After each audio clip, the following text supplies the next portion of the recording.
training na ito hanggang magkaroon na ng laban, talagang itong si Naoya Inoue talagang hindi uubra daw dito. May timing at lakas itong si Cuadro Alas Casimero, no? Ang problema lang daw ito ni Casimero ay ang kanyang timbang.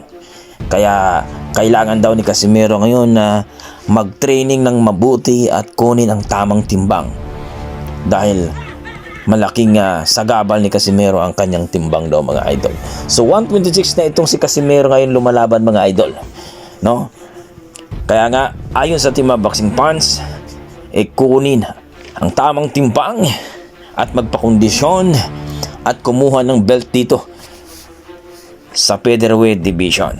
Dahil ito daw ang sinasabi ng ating mga boxing fans, chance niya na makalaban na si Naoya Inoue. Kung baga, mga idol, aabangan na itong si Naoya Inoue dito sa featherweight division.